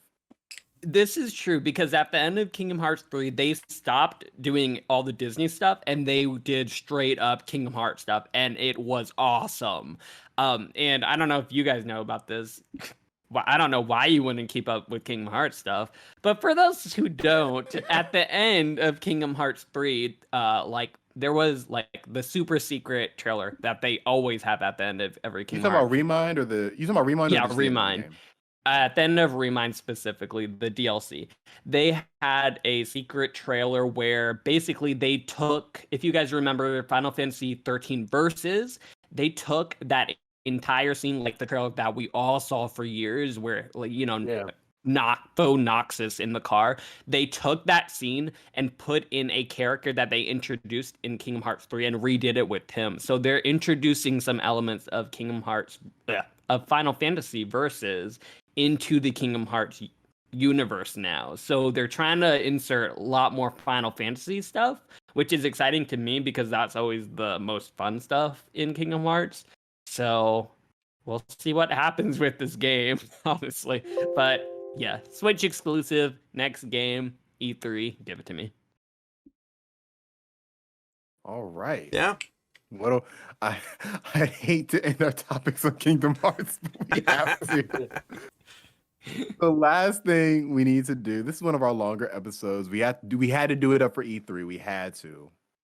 And what we have to end this off on is, of course, our podcast within a podcast, Reminisce. And this week, we're all going to share our favorite memory from past E3s. So, Alfredo, you can go first. Sure. I'll go first. I want each of you to remember a time back in outside of COVID where large groups of crowds could gather. The year was, what year was it? The year was 2012. It was a new IP launching. Ubisoft came out on the stage and said they were working on something new and they're excited to show with everyone. And they just started the gameplay trailer of it. They kept it under wraps for who knows how long, and none of it leaked. And I was shocked, and everyone at E3 was shocked as well. The game was Watch Dogs. It looked amazing for its time. The actual gameplay trailer, or the game, they had gameplay of it. It looked amazing. The hacking in it looked so cool.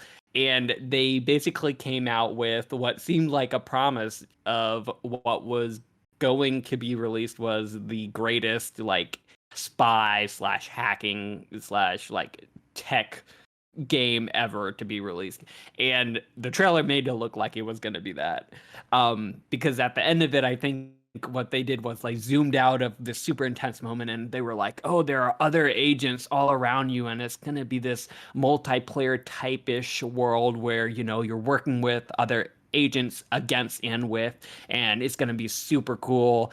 And then we got the game 2 years later, and it was not that.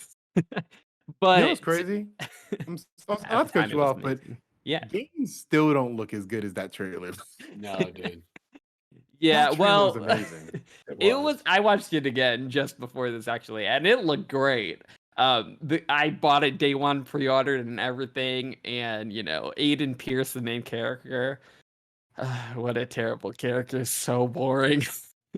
The game obviously did not look anywhere near as great as what was promised. The gameplay itself wasn't as fun as what we imagined, but in that moment in 2012 when we all saw that gameplay for Watch Dogs, it was just so exciting. I remember it being like, I remember looking up trying to find out when is this game coming out, is there any more details about it, and just being so excited for any morsel of information I could get on this game.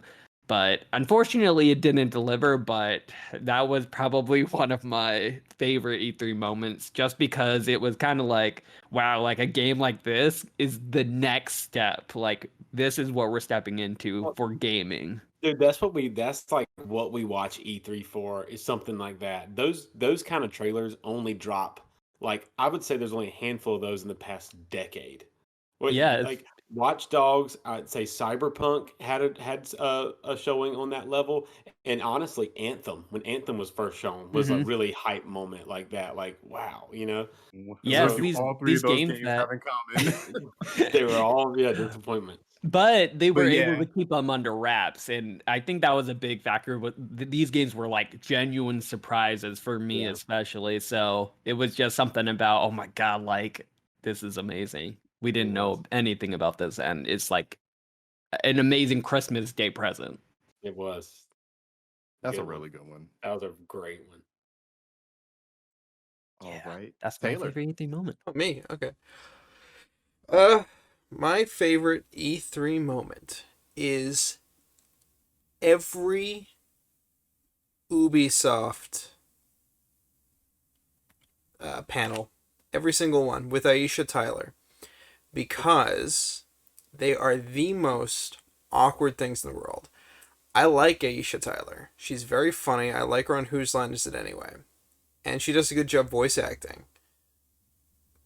Seeing her on Whose Line Is It Anywhere compared to on stage with Ubisoft suits is so weird, because she is a charming natural human being. She's a normal human being, and then to put her up there scripted with these weirdos from Ubisoft and having them try to make jokes, make memes, make gifs, it's just the most embarrassing thing, and I love it every time. I love it. It's like they come in. It's like they're coming out there and they're trying to talk to like us gamers, but they're not. So it just comes across really cheesy and phony, and like they don't really know like who we are or what we care But the about. problem is, they're just successful enough to get on Mom's Facebook page. Moms everywhere are going down Facebook seeing Ubisoft's like embarrassing. They're like, that's what gaming's like? I love gaming. I love gamers, you know? It is the mom's little horrible idea of what gamers are. It's super cringy or school shooters. There's no in between for these people. I will say that they're my favorite. Behind Microsoft, Sony, and Nintendo, that's my favorite press conference every year is Ubisoft. It's always something. You never know what you're gonna get with them, except obviously Just Dance. But Yeah. Right. Assassin's Creed. It's my All favorite. And right. Aisha Taylor was at the 2012 reveal for Watch Dogs. That's true. She was there. Oh, she was a part of that? I Yeah. didn't even realize. She handed it over basically. I think she also does some voice acting in Watch Dogs. Yeah, she was. They made. I think either in the first one or the second one, they made her like in the game. Yes. Like yeah. she was a character in the In the game, and she was game. freaking out EA about. Oh, look, Ubi. I'm in the game. So cool. If there was ever a case of false advertising, that game is like the cream of the crop. I'll never forget when I saw that game. Who wants to go next? I guess I'll go next. So the year was 2008. Nintendo was on top of the world.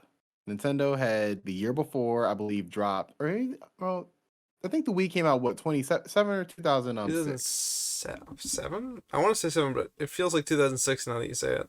A long time ago, in a think it was land far, 2000 far away. I think it was 2006. So 2006, they release it. It sells gangbusters. They already have the DS out. It's selling gangbusters. But there is some trouble in paradise. And we're starting to see the fall of what the Wii is about to be and what the Wii U is about to be. All from one press conference, the 2008 press conference. Now, there was a lot of crazy games at this press conference. But the one that I remember vividly is the Wii Music game. Yeah. All these old Nintendo people are just on stage, just waving the remotes around, acting like they're making a song. it's something I can't even do it justice by saying you just have to look it up. It's You really gotta watch insanity. it. It's That's one to watch, insanity. for sure. The whole press Yeah. conference is horrible, but it ends with this Wii concert thing. And Wow. it's like just a mismatch of all these different instruments. As somebody who loves music, I was offended. I was like, how is this the last thing? You know what I'm saying? Like this is what you had, this is what we're gonna really impress everybody with. This colossal failure. Whatever. I don't even know if that game ever came out. That was a colossal failure. That whole press conference was highlighted with That was the beginning of the end, which what you say is interesting. Like that's hilarious. right, like because the Wii was selling crazy, but it was being sold, it was being bought by the wrong people. Yeah. It was being bought by the grandmas, the people who are gonna just play Wii Sports or whatever, and then just have it sit there, forever. And I feel like this press conference was just like the accumulation of like what was about to happen. And it's crazy how you can really like look at, there's things like when you say like Microsoft's conference where they showed off the Xbox One and it was just like people were not liking that at all. But even that was, it wasn't that bad. That 2008 press conference was horrible. I don't even think they showed off Mario. I think I'm gonna have to look it up. Y'all gotta Yeah, watch this. because Zelda had already come out, Mario had already come out. I think Metroid was pretty much already coming out. So they had nothing to show. So they were showing like Sean, what's his name? Sean Oh yeah, that guy. what? Sean White, I think his Yeah, name the is. snowboarding translator. guy. Yeah. Yeah, like they were just showing off all these like games that nobody wanted. Watching So- this I'm in watching it right now. context, knowing, dude, watching this knowing that where Nintendo went for the next tool, the Switch came out like what 10 years later. Right. This It's is funny how hilarious. all that eventually ended with the Switch. It's Yeah. hilarious how we would probably have never gotten the Switch if we didn't get that press conference. Dude, Miyamoto's Crazy. on the stage too. Yeah, I see him.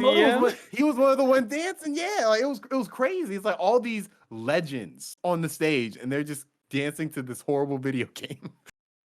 What is I he? don't even know. He's Dude, they playing the thought that was- xylophone, I think.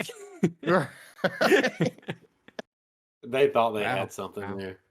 And that just shows, like there are, like you said, there are those moments of E3 where it's like you literally feel like you're watching the future. You're seeing Watch Dogs, you're seeing Cyberpunk, and there are also those moments where you're literally seeing a company headed towards their demise. Hopefully, we don't get any of those this upcoming E3. Or you don't want to switch music? Maybe I'll see it and just say, "Hey, that's what I need in my life right now." But you never know until you see it. Sometimes, You never know. If anybody's listening, anybody watching, please look up 2008 Nintendo E3 press conference. You'll do yourself a favor. Mhm. Ben, what's your memory? The first time I went to E3, 2018. Oh dang! I didn't know you went what? Awesome. Yeah, I went in 2018 and 2019. Got in developer privileges and just got to walk the show floor and have fun. Took a day off work with a bunch of coworkers and went. They gave us the day off. It's an industry event, so they want you to get out there and meet people and all that good stuff and be a good representative of the company. So they give everyone a day off, and everyone can like just choose one of the 3 days to go to, basically. So yeah, a lot of the best part of E3 from the developer side, if you're not showing a game, is the parties around E3, just because that's where you really get to meet people and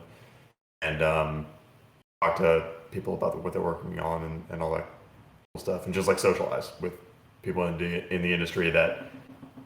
And this is going to be the thing that's really lost for me if E3 goes away as a centralized space. Is that it's just like people from all around the world, and all around the country, getting together this one event.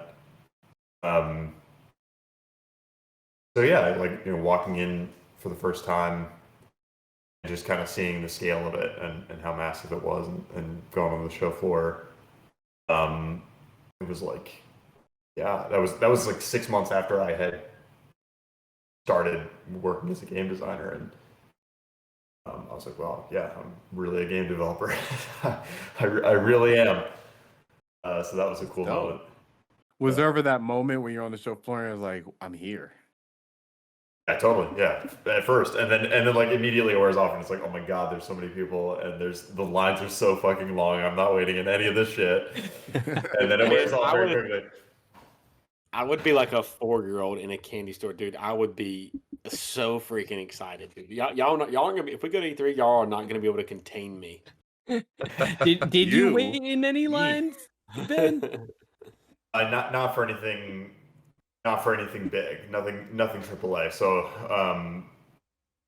I only had one day. So I didn't want to spend all day in a line to play. In a line, yeah. Are the parties tame? Are they like wild? Depends. There's usually plenty of alcohol to go around, but yeah, it's mostly what you'd expect, pretty much. It's good stuff. It's fun just getting together with the other industry people and hanging out. Dope. That's Cool. super cool. Man. Cool. All right, mine. Well, okay, I kind of have two, so I'm just gonna be quick with one. So my favorite actual E3 watching E3 moment was hands down 2013. I know that you say it wasn't that bad, but it was bad. And Sony just came out after that Microsoft conference, and they just twisted the knife. Oh God, they twisted the knife. And being I'm a fan of video games in general, but I'm kind of a Sony fanboy. I mean, pretty much like I'm a Sony fanboy, and like it was so awesome. Like when they came out and they were like, "Here's how you trade games on PlayStation." Good moment. Like, yeah. incredible. Right. And they were like, "Oh yeah, you know how you buy games the way you've done it for the last 20 years," and they just rubbed it in their face, and it really, and that really, the same way you saw the 2008 the Wii Music, how it predicted the next generation. I mean, that has predicted the last 10 years. Sony has outsold Microsoft 2-1, and it all started there. Microsoft had that, even though PlayStation wound up beating them that generation, they had the they had the zeitgeist, the Xbox One. They really won. I think they were the people's champ that generation. For 360? The 360. Yeah, I'm sorry, the 360. Yeah, the 360. And PlayStation 4 just came out the gate, and it's all started with that press conference. And they had a good showing in February that year for the unveiling. Remember? And then it was the E3 that they came out and destroyed it. If I'm not, I think that's right. Yeah. Yeah, but anyway, my favorite E3, my favorite, like my heartwarming like E3. I think of this and it's just incredible. So when I was a senior in high school, it was 2004. I had to look at the dates for this too because we were still in high school with E3, and I've always associated June with E3. So I looked back at the dates and I was like, well, was I at school for summer or whatever? Like, what was I doing at school? But back then it was in May. So it was early May in 2004. So I was like, okay, I was right. I'm not just thinking, something crazy. So the week of that first week of May, my senior year, our entire senior class had what we called CIP week. And it was where, I don't even know what CIP stands for, career in progress, or I don't even know what it stood for, but it was CIP week. That's all I remember. And I only remember CIP week because of E3. So everyone in our class, went to a small school. We only had like 53 kids in our class, our senior class. 51 of them were gone working on CIP week, Monday through Friday. Me and my best friend, who's a humongous gamer. It's the one that I told y'all about. His name is John. We met on the bus and we became best friends playing Phantasy Star Online. I told you guys that story. Right. So everyone in the class got locked down their job that they wanted to be and all this stuff. And me and John failed to lock down anything. We were just procrastinated. We didn't do anything. So they made us stay in the computer lab all week from Monday till Friday from 8 a.m. to 3 p.m. just like researching jobs. Well, it just so happened that was 2004 E3. So we did nothing but just watch and just eat E3 content up. And it was just me and my best friend. And we were just sitting there just, I mean, giddy like little girls about like, just like back then we posted on the PlayStation 2 general boards on IGN was like, where we went for everything. It was like the Reset era, NeoGAF or whatever of that time was the IGN boards. And we'd go on there, read IGN boards and all the articles that would come out. And back then the computers were slow, but we would just spend all day loading the videos so we could watch the trailers. Like, I don't even think we streamed anything then. And I don't even particularly remember any game that we watched. I just remember that whole week, me and him just couldn't wait to go to school and sit there and just eat up every bit of E3 content we could from Monday through Friday. While everybody else was like so happy they were out of school. We were just so happy to go to school and not do anything but eat up E3 content. That's like they made that Dude, week for you all. Oh God, it was wonderful. It was wonderful. Two teenage boys in a computer lab. What could go wrong? Right. No, we did nothing wrong. Dude, we did nothing wrong too. We were just daggum watching E3 stuff, just getting so excited and so hype. E3 and worked friendly out. belly rubs. Yeah. Good stuff. Well, E3 inspires a lot of memories for a lot of gamers. So it's been a great podcast, our longest so far.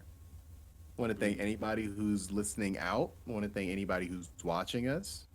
This has been the Dukes of Gaming podcast. Catch us on Spotify, catch us on YouTube, and catch us on Patreon. Links below in the description. Where can we find everybody on our socials or our gamer tags? Find me on PSN. Riku12764. Yes, from Kingdom Hearts. Furman_Ben on Twitter. The greatest show in the galaxy on youtube.com. PSN Colace33. At Twitter on The Real Thomas. And go to my website, The Year 4000. Thank you all for listening. This has been the Dukes of Gaming podcast. Have a good one. Signing out.